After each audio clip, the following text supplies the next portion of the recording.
안녕하세요. 10월 10일 토요일 아침입니다. 벌써 한 주간을 마무리하는 주말 아침이 되었네요. 오늘은 고린도후서 11장 16절부터 33절의 말씀을 가지고 어리석은 성도, 수준 있는 성도라는 제목을 가지고 함께 은혜를 나누겠습니다. 어제에 이어서 계속해서 바울이 자신의 자랑을 소개하면서 지금 거짓 사도들과 비교되는, 그리고 나는 참된 사도라는 변증을 하고 있는 모습입니다.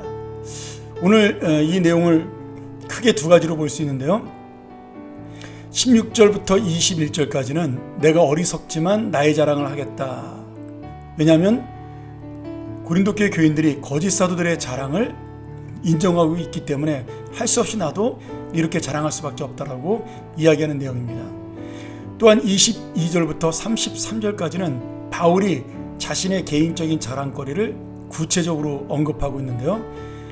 거짓 사도들보다 훨씬 더 많이 수고했다는 사실을 자신이 받은 고난과 교회에 대한 염려를 가지고 설명을 하고 있습니다. 지금 바울은 사실 하고 싶지 않은 이야기를 하는 거죠. 자신을 자랑하는 것. 그래서 그것을 너무나 어리석은 일이라고 스스로 고백을 하며 용납해달라고 말씀을 합니다.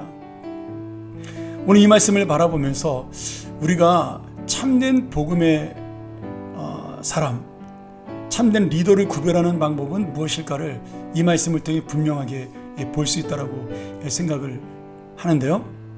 사도 바울은 지금 이 말씀을 하면서 내가 이렇게 자랑할 수밖에 없는 그런 어리석은 자, 이렇게 된 것은 지금 예수님 때문이 아니라 너희들 때문이라고 그렇게 이야기하고 있습니다. 너희들이 어리석기에 나도 너희들의 수준에 맞게 자랑할 수밖에 없다. 그러나 분명한 건 나를 높이기 위한 자랑이 아니라 어리석은 너희들의 그 신앙을 깨트리고 그리고 바른 복음으로 인도하기 위한 것이다. 그렇게 고백을 하고 있습니다. 제가 목회를 하면서 가끔 그런 생각을 할 때가 있습니다. 자랑하는 목사님들이 교인들한테 인정을 많이 받아요. 겸손하면 교인들이 우리 목사님 진짜 바본가 보다, 그렇게 생각을 할 때가 있습니다. 그래서 우리 선배 목사님들이 가끔 그런 얘기를 합니다. 강단에서 겸손하지 마라.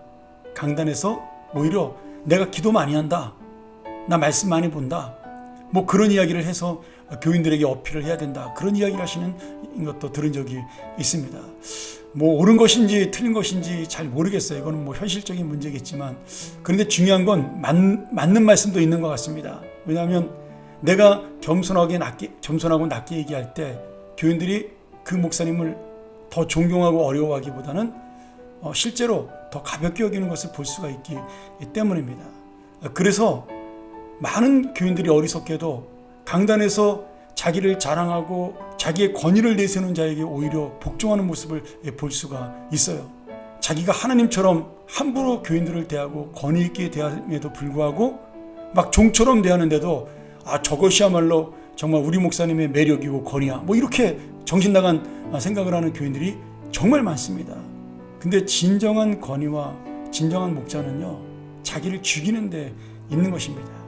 교인을 종처럼 생각하는 것이 아니라 자신의 심장으로 여기는 것, 그것이 바로 올바른 교인이겠죠. 저는 우리 평안교회 교인들이 그런 수준 높은 교인들이 되기를 원합니다. 고린도 교회 교인들은 어리석었어요. 바울의 그런 겸손한 모습, 자신들만을 사랑했던 모습을 보고 왜 저렇게 저 사람은 우리한테 약하지? 잘하지?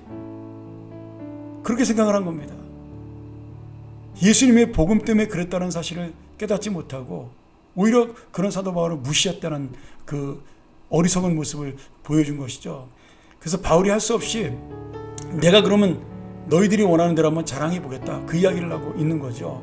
뭐 내가 정말 히브리인 중에 히브리인이다, 그러면서 자기 아브라함의 자손이라는 사실을 자랑하고요. 그 다음에 육적인 족보뿐 아니라 그가 당한 육체적인 고난, 그런 약한 것들에 대한 것도 자랑하는 거죠. 뭐 40의 하나 가만배를 맞았고, 뭐 강도의 위험을 만나고 감옥의 위험을 만났고, 뭐 여러 가지 이야기들을 통해서 바울이 정말 낯뜨거운 자랑을 할 수밖에 없던 겁니다.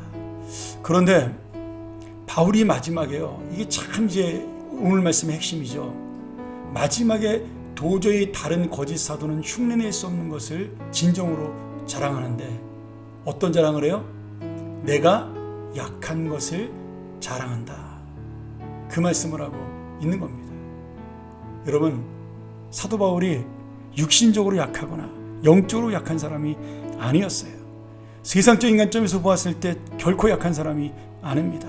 그는 많은 지식을 가지고 있었고 철학자고 신학자고 존경받는 목회자였고, 그러나 그는 하나님 앞에 섰을 때 하나님의 은혜 없이는 아무것도 할 수 없는 무능한 죄인이라는 사실을 깨닫고 살았기에 날마다 그는 자신은 죽고 주님만이 산다라는 그 약한 모습을 자랑한 것입니다.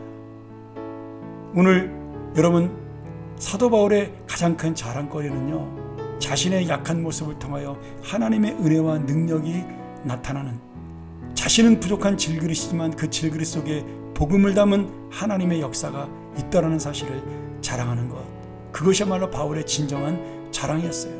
사실은 이 자랑을 하기 위해서 앞에 나온 그 쭉 필요 없는 육신적이고 인간적인 자랑들을 나열한 것입니다. 그것이 진짜가 아니라 오늘 내가 하나님 앞에 너희들을 사랑하기에, 나는 진정으로 너희들을 아끼기에, 내가 나의 약한 것을 자랑하며 오직 주님의 마음으로 너희들을 사랑한다. 그 말씀을 하기 위하여 마지막까지 이 말씀을 전해주고 있는 것입니다. 오늘 여러분, 나의 약한 것을 당당하게 자랑할 수 있는 믿음을 가진 자가 하나님의 능력 있는 선지자요, 목자요, 그리고 리더입니다. 오늘 우리 모두가 내가 이 세상 앞에서는 연약하나 하나님 앞에서는 연약하나 주님의 복음으로는 강한 자, 주님의 은혜로는 강한 자가 되기를, 그래서 진정으로 하나님이 자랑하는, 내가 나를 자랑하는 것이 아니라 하나님이 나를 자랑해 주시는 그런 귀한 하나님의 사람들이 되기를 주의 이름으로 축원합니다. 우리 함께 기도하겠습니다. 하나님 아버지, 감사합니다. 오늘 우리의 자랑은 무엇일까요? 내가 약하기에 하나님이 나를 사랑할 수밖에 없고, 내가 약하기에 하나님의 능력이 나타날 수밖에 없는 그런 연약한 죄인임을 자랑하는 것, 그것이 바로 하나님의 은혜를 담고 사는 하나님의 보배로운 질그릇임을 깨닫는, 그것이야말로 나의 자랑이 되게 도와 주시옵소서. 내가 정말 자랑할 수 있는 것은 성도를 사랑하고 하나님의 뜻을 지키는 하나님의 사람임을 깨닫게 하시며, 하나님이 바로 내가 그러한 사람이었다라고 자랑해 줄 수 있는 그런 인생이 되게 하여 주시옵소서. 예수님의 이름으로 간절히 기도합나이다. 아멘. 오늘 다시 한번 이 말씀 기억하며 우리가 함께 내가 주님의 자랑거리가 되게 해달라고, 어리석은 자처럼 나를 자랑하는 것이 아니라 하나님의 은혜를 자랑하는 자가 되게 해달라고, 하나님의 자랑스러운 자녀가 되게 해달라고 우리 한번 같이 기도하며 오늘 말씀 묵상 마치겠습니다. 감사합니다.